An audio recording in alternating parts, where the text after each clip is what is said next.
Good afternoon, and thank you for joining us for this brief webinar presentation about this year's Fine Arts Spectacular, which is presented by Riverside County Office of Education.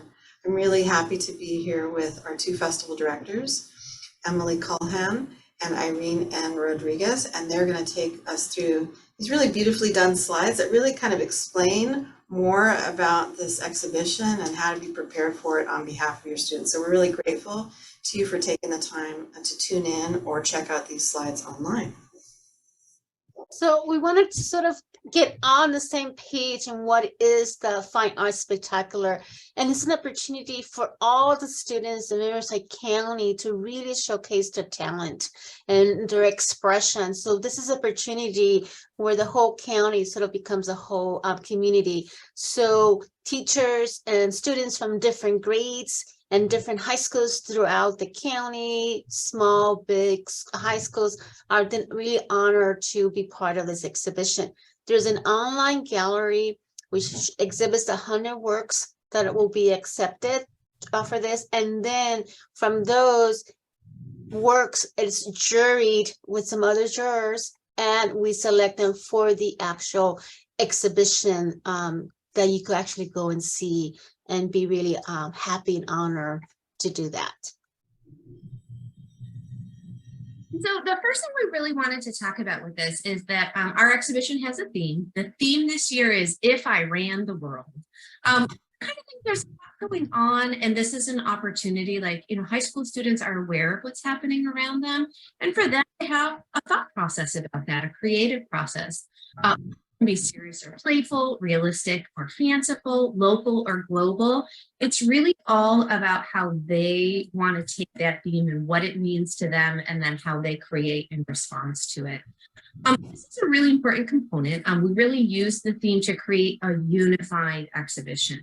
And this is the idea that we're looking at the students and we're able to compare then, how do they think similarly?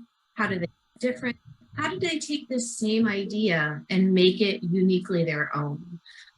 Especially for the in-person exhibition, having a theme adds a level of depth and thoughtfulness. Both students when they create, but also the viewers when they're coming to look at an exhibition. Museums always have an exhibition theme, and so it really helps people make sense of what they're looking at. And so I just wanted to take a moment to let you know that we do really are thoughtful about the theme. And so we want to talk a little bit about the general process that's going to happen. So art teachers, you are the ones who will need to submit all of the works for your students. We don't want the students doing any of that. Each can submit up to 10 works to be considered for the exhibition. And it is an online jury process. So we do ask that the best image that you can give us, the best lighting, as square as you can make it. That's how Irene and I look to decide the works that are in the show. And that's how the jurors are going to also decide who wins the different awards that are taking place. Students are encouraged to write an artist statement, no more than 3 sentences. We're going to talk about the artist statement a couple of times, but this is our chance not just to talk to us, but to talk to the people who are looking at their art. Why did they create what they created? What were they thinking about? How did the theme affect them and inspire them to make their work of art? For the initial selection, Irene and I get together and we're going to pick that approximately 100 works that are going to be in that online exhibition. And we go through it and kind of look and decide what will make it in and what won't. Send it out to our award jurors, and they are a diverse group of practicing artists, art educators, art professionals. We have anywhere from 4 to 6 jurors who are going to look and decide the awards, and they then take that selection of 100 and really decide which students they're going to give which awards to. And so we have kind of multiple layers of people looking at the artworks from multiple different perspectives. Ms. Irene. Sorry about that. I was writing some notes before I forget about it. So, and during this process, which is, it takes time, and Emily and I both enjoy it, and we look at it, and sometimes they're really hard decisions to make, but we do look at what each student created and how their skills come out in this expression of their art making? Plus, how does it connect as a whole, as the whole exhibition? So we look at what was created, how was it expressed, how was it made on it, and also how is it connected to the exhibition theme? Is it so it's not something that we look at whether it's a class assignment, how does it relate to the theme as well on it, and how would it look as an exhibition, as because we're looking at a good 100 pieces. Once we select it, we need to take it down to about 25 pieces. So at that point, it gets really critical. And this is the points that we really look at once the jurors select those pieces, and making sure that it's balanced throughout the theme, the expression, and throughout the whole county, because we want to make sure that the county is representative in this exhibition. And I want to add the other thing is that Irene and I have been working together on a juried student high school exhibition for about 15 or 16 years. Something like that. Working together on this. And I just want to express to you as the teachers, or if any students are watching this, that we love looking at student artwork. We so enjoy seeing what's created. We talk about it. We look at the work. As Irene sort of mentioned, it takes us hours. We plan an entire weekend for it. We hope to get around 300 submissions that are submitted for the exhibition. And then from that is where that 100 comes from.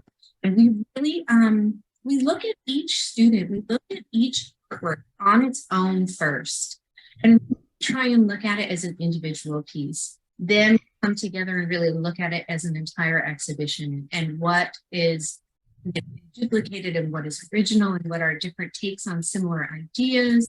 And so it really is a lengthy process, but one that we really, really enjoy doing together. And what we wanted to talk about is, in particular, the awards part of it. We hope that any student that makes it into the exhibition really feels a sense of pride and accomplishment, and that the additional awards are looking at that next level. And so what we have are some skill-based awards, because we first want to recognize really outstanding artistic talent. So we're looking at the interpretation of the theme from a skill selection. Excellence in photography, drawing, painting, and sculpture, really trying to look at our best examples of those. Then we're looking at quality craftsmanship in terms of that creation of the artwork, your skill in creating your work of art.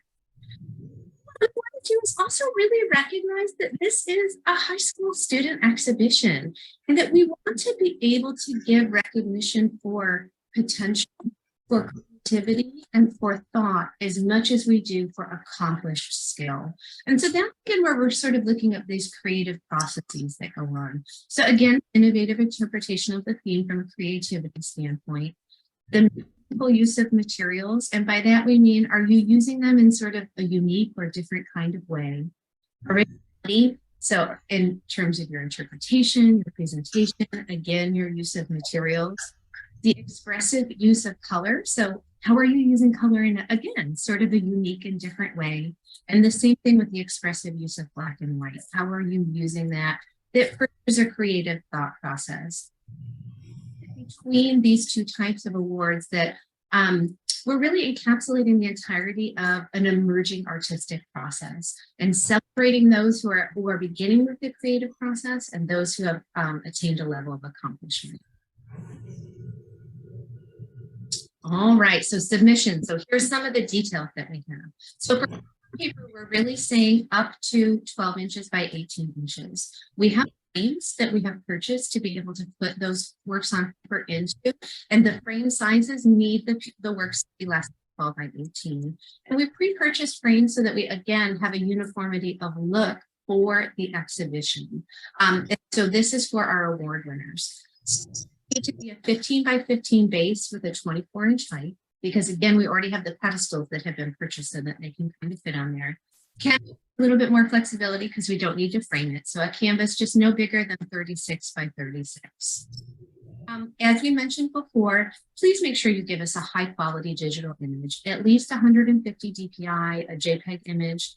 For two-dimensional works of art, submit one image. For three-dimensional works of art, feel free to submit two, so you can give us some different viewpoints, some different angles that we can look at to really be able to judge that three-dimensional work. And then the artist statement, we really look into it, because sometimes when we're looking at different pieces and we're trying to understand why this artist created this subject matter, the artist statement really give us that information into the look of what the artist was trying to say to his audience on it. So, 3 sentences will begin, why did you create it? What is it? Is it for us to understand better or more fully what you created? We do use it and we do read it on it. One of the things I always like to tell students is picture that you have somebody you care about, your mom, your dad, a significant other, a sibling in front of their work of art. What is it that they would say to them to help them understand what they created? And that's what to think about for that artist statement is it's really that opportunity to talk to people who are looking at your artwork when you can't be there to talk to them yourselves. And it's not required, but it is helpful to us. We do really spend that time. And for students who submit an artist statement, it will be just on display with their artwork at the exhibition so that, again, visitors who come and can see it can have a sense of the student's own voice when they're looking at their work. All right, Miss Louisa, it's over to you with our exhibitions. Sounds good. So we are really excited about our venue this year. UCR Arts has been kind enough to offer us their Museum of Photography as a display space. Excuse me, I'm stuttering.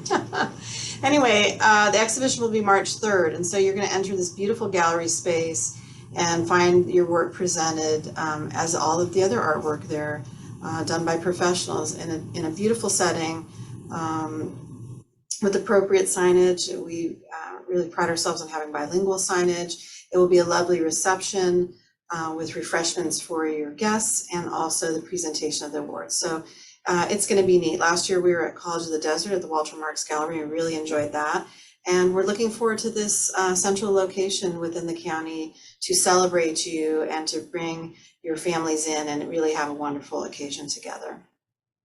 Yeah, and the exhibition is open for everyone, right? So teachers, Yes. families, students, and their families to be able to come. It really is, we really think of this as an opportunity to really come together and celebrate each other.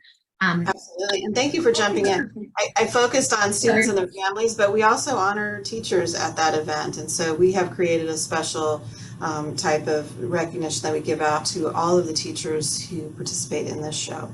So definitely would love for you to be there. And all of the students, so that 100 students that are accepted into the entirety of the exhibition will also be online at the Riverside County Office of Education Fine Arts page. And as I said, we do hope that any student who makes it into the exhibition really feels very proud of themselves because it is an accomplishment. As I said, we hope to get about 300 works with only 100 that will be accepted into the exhibition. So even if they're not in the in-person show, being in the online show is still really an achievement for the students to accomplish. Absolutely. I'm not sure if we had any other questions, but we wanted to put that out there to be able to contact any of us at any time if you have some questions about the exhibition or the theme or the process. We're all here. Excellent. I think that covers everything. And thank you for watching. We look forward to your submissions this year. Thanks, everybody.